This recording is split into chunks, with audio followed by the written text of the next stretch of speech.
Jujutsu Kaisen modulo chapter 21 के spoilers आ चुके हैं। हमें अपने यूजी एंड माहितो का रीयूनियन देखने को मिलता है। मतलब ये वाला चैप्टर बहुत ज्यादा अनएक्सपेक्टेड था। इसके अलावा डाबुरा भाई साहब डोमेन एक्सपेंशन को भी अनलॉक कर लेते हैं एंड माहोरागा की बैंड बजा देता है। मारू वर्सेस सुरुगी की जो फाइट चल रही होती है वो फाइनली खत्म हो जाती है। सुरुगी भाई साहब की कंडीशन अभी बहुत ज्यादा खराब लग रही है एंड इसके अलावा मारू को एक इनसेन पावर अप मिल जाता है। मतलब बंदा अलग ही लेवल के ऊपर जा चुका है। ओवरऑल ये वाला चैप्टर बहुत ज्यादा इंटरेस्टिंग था। So let's start with the video. Chapter की स्टार्टिंग में सुरुगी कह रहा होता है कि अगर मैं यहाँ पे ना होता, अगर माई मरी ना होती तो मुझे ऐसा लगता है कि कोई बीच में आ जाता है कुछ तो फिक्स कर लेता है। लेकिन हाँ, अब मैं कह सकता हूँ कि वो बस एक फैंटेसी थी, ऐसा बिल्कुल नहीं होता है। एंड नेक्स्ट पैनल में हम देखते हैं कि जहां पे सुरुगी अटैक करने वाला होता है मारू को, लेकिन वो अटैक नहीं करता है बल्कि उसके ऊपर जाके गिर जाता है। इसको देख के मारू भी बहुत ज्यादा सरप्राइज हो जाता है। वो यही कहता है कि अगर उसने वो वाला अटैक किया होता तो वो श्योरली जीत जाता, मैं उधर ही मर जाता। तो फिर उसने अपनी स्वॉर्ड को क्यों छोड़ दिया? अपना सुरुगी कहता है कि मुझे नहीं पता, लेकिन मुझे बस ऐसा लग रहा था कि अगर मैं इस तरीके से जीतता ना तो वो बिल्कुल सही नहीं होता। एंड मारू उसको यही कहता है कि भाई तुझे अभी ये सारी चीजों के बारे में नहीं सोचना चाहिए, तुझे बस जीतने के लिए सोचना चाहिए। सुरुगी की हालत बहुत ज्यादा खराब लग रही होती है। वो बंदा ऐसे नीचे जमीन के ऊपर गिर जाता है। यहाँ पे मारू बहुत ज्यादा कंफ्यूज हो जाता है। वो कहता है कि अर्थ के ऊपर, जापान के ऊपर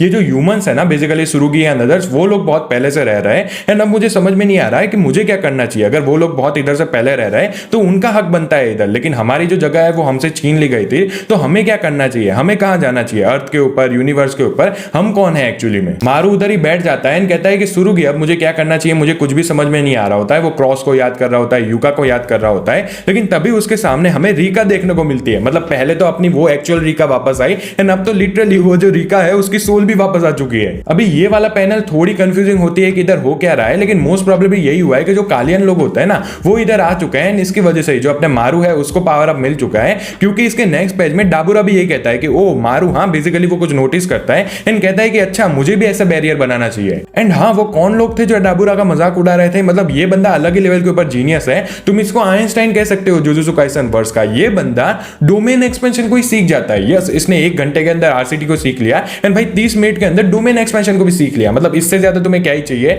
ऐसा जीनियस तो अभी तक हमने देखा ही नहीं है। ये बंदा सोचता भी है कि क्या ये वाली टेक्निक लोग अर्थ के सोर्सरर भी यूज करता है, बेसिकली अर्थ वाली टेक्निक है क्या ये? लेकिन उसके बाद अपने माहोरागा भाई साहब ऑब्वियसली पीछे नहीं हटने वाले थे। वो ये भी सोच रहा होता है कि भाई अब ये माहोरागा किससे अडेप्ट कर रहा है? क्या ये मेरी कर्स एनर्जी से अडेप्ट कर सकता है? लेकिन ऐसा नहीं हो सकता। क्या ये मेरे एग्जिस्टेंस से ही अडेप्ट कर सकता है? मतलब पहली बार मुझे ऐसा लग रहा है कि जो मेरे से ज्यादा शांत है ना उससे मैं ज्यादा बातें कर रहा हूं। मतलब माहोरागा भाई साहब पीछे नहीं हटने वाले। ऐसे ही वो सुकुना के सामने थोड़ी लड़ा था। एंड यस, जैसे मैं अभी कह रहा था, अपने डाबुरा भाई साहब डोमेन एक्सपेंशन को यूज कर लेते हैं। उसके डोमेन का नाम है another world on the edge of life and death, reverse crossing basically उसका नाम है। एंड उसका जो डोमेन है ना उसकी डिजाइन तो काफी ज्यादा तगड़ी लग रही है। मतलब तुम माहोरागा को भी देख सकते हो जो कि थोड़ा पीछे हट चुका है, ऐसे देख रहा है कि भाई अब क्या होने वाला है इधर। उसके बाद पूरा शीनी शिफ्ट हो जाता है जहां पे हमें अपना यूजी देखने को मिलता है एंड वो मारू के साथ खड़ा हुआ होता है, क्योंकि इन लोगों की जो फाइट थी बेसिकली मारू एंड सुरुगी की, वो तो अभी ऑलमोस्ट खत्म ही हो चुकी है। बेसिकली सुरुगी ने गिव अप कर दिया है, तो इसकी वजह से इधर यूजी आ चुका है, उनसे बात कर रहा होता है। एंड यहाँ पे यूजी मारू को यही कहता है कि जो मैं अपने सामने देख रहा हूँ वो कालियन है क्या?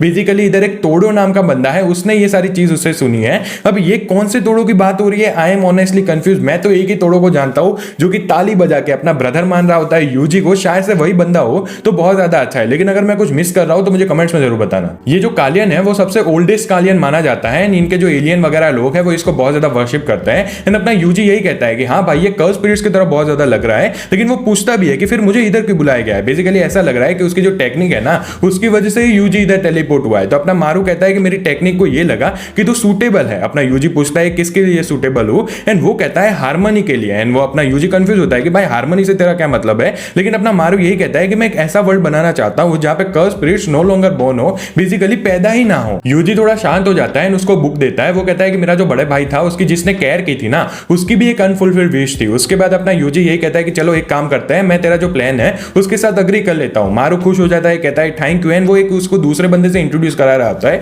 वो कहता है कि मेरी टेक्निक ने जैसे तुझको चूज किया है ना हार्मनी के लिए, उसको भी चूज किया है। एंड ऐसा लग रहा है कि ये जो जगह है वो एक क्रॉस रोड है हर सोल के लिए अर्थ के ऊपर। बेसिकली अपना मारू जो सोल होती है ना, अगर बंदा मर भी चुका है उससे भी बात कर सकता है। एंड अपना यूजी यही कहता है कि हाँ हाँ हाँ व्हाट अ नॉस्टैल्जिक फेस। क्यों? क्योंकि नेक्स्ट पैनल में हमें अपना माहितो देखने को मिलता है। मतलब तुम्हें याद होगा कि सुरुगी को एक बार सपना आया हुआ था जहां पे हमें माहितो का फेस देखने को मिला था। तभी मुझे ऐसा लग रहा था कि माहितो भी इधर वापस आ सकता है, लेकिन फिर जैसे सीन हुए मुझे लगा नहीं वो आएगा। लेकिन अपना माहितो एक्चुअली में वापस आ चुका है। वो बंदे के तुम फेस देख सकते हो, बहुत ज्यादा सरप्राइज हो जाता है। वो कहता है कि इतना दूरी यूजी मैं तेरा बहुत देर से इंतजार कर रहा था, क्योंकि ऑब्वियसली यूजी ने ही उसको पेला था। इसकी वजह से वो ये कहता है कि अरे एक सेकंड, तू मर चुका है या फिर जिंदा है? उसको यही बात समझ में नहीं आ रही होती है। फाइनल पेज में हम देखते हैं जहां पे यूजी लिटरली इंटिमिडेट करता है माहितो को। माहितो भाई साहब ऐसे नीचे गिर जाता है एंड वो कहता है कि मुझे अभी इधर बुलाया गया था। एंड अपना माहितो बहुत ज्यादा सरप्राइज होता है, कहता है कि भाई अभी तक तू जिंदा कैसे है, अपने बॉडी में कैसे है, मरा कैसे नहीं। उसको कहां पता है कि अपने यूजी भाई साहब तो इमॉर्टल है। ये लोग कहते हैं कि चलो शुरू करते हैं इस बात को।